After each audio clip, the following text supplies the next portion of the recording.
تخيل معايا كده ليل، طريق فاضي، نور ضعيف، وصوت موتور بيصرخ في الهدوء. مفيش سباق ومفيش جمهور ومفيش كاميرات، في راجل واحد بس واقف قدام العربية بتاعته وعارف ان اللي هيعمله دلوقتي ممكن يغير حياته للأبد. الراجل ده مش مجرم ومش متهور وخلاص، ده شخص جمع ما بين العبقرية والجنون، وقرر ان السرعة مش رقم على العداد، السرعة عنده كانت اسلوب حياة. وفي لحظة واحدة كان ممكن يمشي في السكة السهلة، جراج عادي، شغل عادي، فلوس عادية، بس هو اختار طريق تاني، اختار طريق مفهوش ضمانات، مفهوش امان ومفهوش رجوع، طريق بيبدأ بحلم وبينتهي بأسطورة. تخيل انك تسوق عربية معمولة في جراج صغير في اليابان وتطلع بيها على الهاي واي في انجلترا وتدوس لاخر نفس لحد ما توصل لارقام المصنع نفسه بتاع العربيه ما كانش يتخيل ان ممكن العربيه توصل لها، وتستنى بعدها يا اما المجد يا اما النهايه. وده اللي حصل فعلا. النهارده مش هنتكلم بس عن عربيه سريعه ولا ارقام ولا تعديل، النهارده هندخل عقل واحد من اخطر الناس في تاريخ عالم التعديل، راجل علم الدنيا كلها يعني ايه ياباني ويعني ايه شغف ويعني ايه مستحيل. سموكي ناجاتا، قصه راجل حول الجنون لامبراطوريه سرعه. ولو فاكر انك سمعت كل حاجه استنى،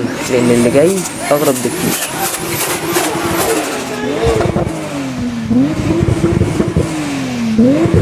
عايزين بس نعرف حاجة مهمة قوي، هو أصلا مين سموكي ناجاتا؟ قبل ما يبقى اسم وقبل ما يبقى أسطورة وقبل ما يبقى علامة محفورة في عالم السرعة، كان شاب ياباني عادي جدا، ولا مشهور ولا غني ولا مولود في عيلة عربيات. اسمه الحقيقي كازوهيكو ناجاتا، شاب من اليابان كبر في بلد بتحترم القواعد وبتحب النظام وبتكره المخاطرة. بس هو كان مختلف، ومن هو صغير عنده هوس بالصوت، صوت الانجن، صوت التربو، صوت السرعة. وما كانش بيحب العربيات عشان شكلها وخلاص، كان بيحبها علشان الإحساس، علشان اللحظة اللي تحس فيها إنك أنت والإنجن واحد. في البداية ما كانش عنده جراج ولا اسم ولا فريق، كان مجرد ميكانيكي بسيط بيشتغل بإيده، بيغلط وبيتعب وبيتعلم وبيصلح من أخطائه. كان بيصلح عربيات الناس بالنهار، وبالليل كان بيبني حلمه، كان بيفك ويركب ويغلط ويعيد من الأول من غير يوتيوب ولا كورسات ومن غير ما حد يشرح له. كل حاجة كانت بالتجربة، وكل حاجة كانت بالخسارة وبالوقت، وكل ده كان بالفلوس اللي أصلا ما كانتش كتير. ومع الوقت بدأ يكتشف حاجة مهمة قوي، إنه مش بس شاطر في التصليح، لأ، هو كمان عبقري في التعديل. بيعرف يطلع ارقام من الانجن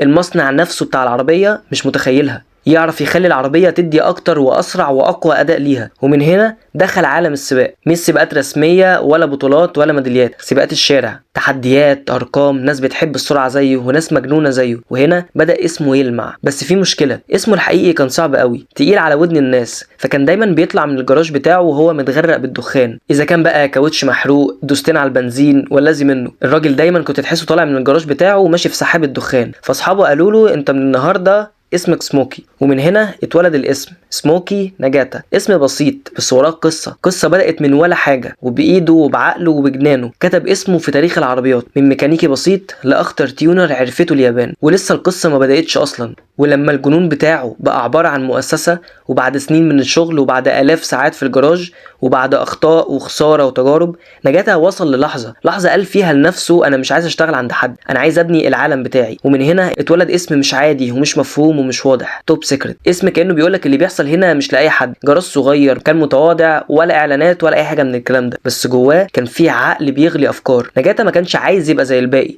وفي الوقت ده معظم التيونرز في اليابان بيعملوا عربيات شكلها حلو وصوتها عالي، صور للانستجرام وخلاص. انما هو كان شايف الموضوع بطريقة تانية خالص. هو مش بيعدل العربية علشان تبقى حلوة، هو بيعدلها علشان تكسر الحدود بتاعتها، عشان يعمل حاجة محدش تاني يجرؤ انه يعملها. الكل كان بيشتغل انه ازاي يزود الهورس باور في اي عربية، نركب جنط، نظبط عفشة. هو كان بيسأل ليه ما نقلبش الدنيا كلها، ليه ما نحطش انجن مش مكانه، ليه ما نضغطش على العربية لاخر نفس، ليه نكتفي بالامان وخلاص. ومن هنا بقت الفلسفة بتاعته واضحة، السرعة بأي تمن، مش مهم التعب ومش مهم الفلوس ومش مهم المخاطرة، المهم الرقم، المهم انه يبقى الاسرع، المهم انه يكسب التحدي. توب سيكريت ما كانش جراج عادي، كان معمل تجارب، كان مكان بيتكسر فيه كل القوانين، مكان بيطلع منه عربيات تخوف، عربيات تخليك تسأل نفسك هو الراجل ده عاقل؟ بس كل مشروع كان ناجح، كل عربية كانت احسن من اللي قبلها، والاسم كبر والسمعة انتشرت، وبقى اي حد في عالم التعديل عارف لو شفت عربية ذهبي وعليها توب سيكريت اعرف ان وراها مجنون عبقري. بس كل ده كان لسه داخل اليابان. الراجل كان مشهور شهرة محلية جوه الدولة بتاعته يعني، لكن عالميا كان لسه، لحد ما جت ليلة واحدة غيرت كل حاجة. ناجاتا سافر انجلترا، ما كانش مسافر عشان بطولة ولا حدث رسمي، وما كانش فيه دعوة من اي حاجة. الراجل سافر بعربيته وجهز نفسه لتحدي. في نص الليل طلع على الطريق السريع، الدنيا كانت برد، ضباب وهدوء مرعب، والراجل واقف قدام العربية بتاعته اللي هو بناها بنفسه قطعة قطعة. مفيش جمهور، مفيش امان، مفيش حماية، بس في موتور، في طريق، وفي قلب جامد. ركب، شد الحزام، بص قدامه وداس. العربيه طارت 100 و200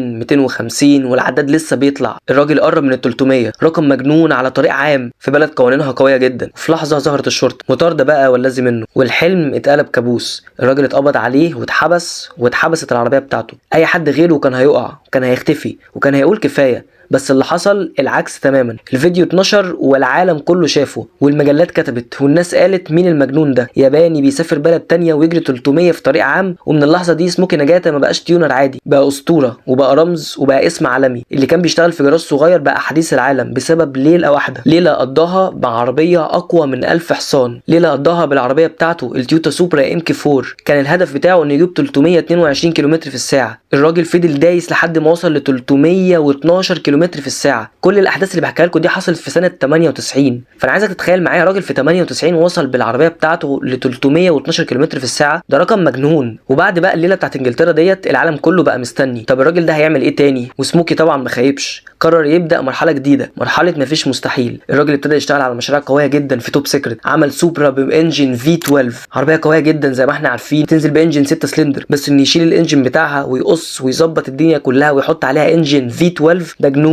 ومن السوبرا طلع لك على النيسان السكاي لاين، العربيه اللي اليابان كلها بتعبدها، RB26 تربو، دفع رباعي ووحش بطبيعته. بس لما دخل توب سيكريت اتحول لوحش تاني خالص. سموكي رفع القوه بتاعت العربيه وعدل التربو والعفشه، ظبط الايروداينامكس لحد ما العربيه بقت صاروخ. ارقام السرعه كانت بتعدي 300 كم في الساعه عادي جدا، ثباتها مرعب والكنترول بتاعها مرعب. العربيه كانت بتدخل سباقات وبتكسب عربيات ضعف ثمنها، وكانت رساله واضحه، اليابان مش ورا، اليابان دايما قدام. وفضل مستمر في الامبراطوريه بتاعته، عمل لك الGTR والسوبرا، ودخل في بروجكتس كتير قوي تانية. كل عربيه كان ليها شخصيه، مفيش نسخه شبه التانية، مفيش كوبي بيست، وكل مشروع ليه قصه، تجربه والمغامره بتاعته. بس السؤال المهم هو ليه كل ده؟ ليه المخاطره؟ ليه السهر؟ ليه الفلوس؟ ليه السجون؟ ليه التعب؟ هل كل ده عشان الشهره؟ ممكن نقول ان جزء منها طب هل كان تحدي؟ اكيد. طب هل كره للروتين؟ 100%. بس الحقيقه اعمق شويه. سموكي نجاتا كان بيكره الحياه العاديه، انه يصحى ويروح الشغل ويرجع ينام. كان عايز يعيش وهو حاسس بالخطر، بالاثاره، كل حاجه كانت بتاكد على اللي هو فيه دلوقتي. شخصيته كان هاديه، راجل كان قليل الكلام، بس جواه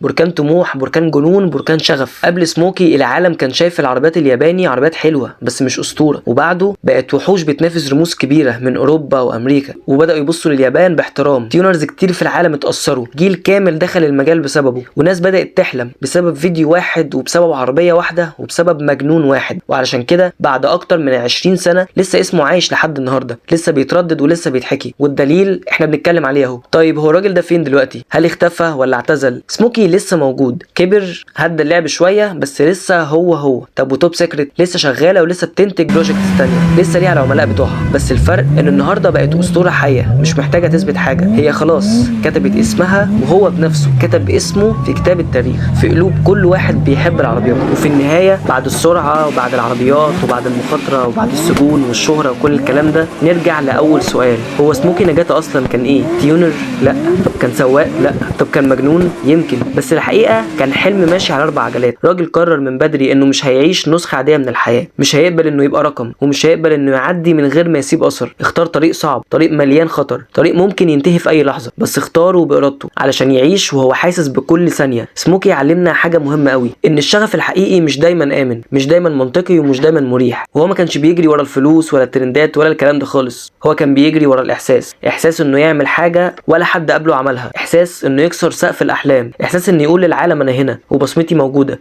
سموكي نجاتا ما بقاش مجرد اسم، بقى فكرة ان الشغف ممكن يخلد صاحبه، وان الجنون لما يبقى وراه عقل بيقلب بعبقرية. وفي عالم مليان ناس شبه بعض، هو اختار يبقى مختلف ويبقى اسطورة. وفي النهاية السؤال ليك انت، لو كنت مكانه كنت هتختار الامان ولا كنت هتدوس لاخر نفس؟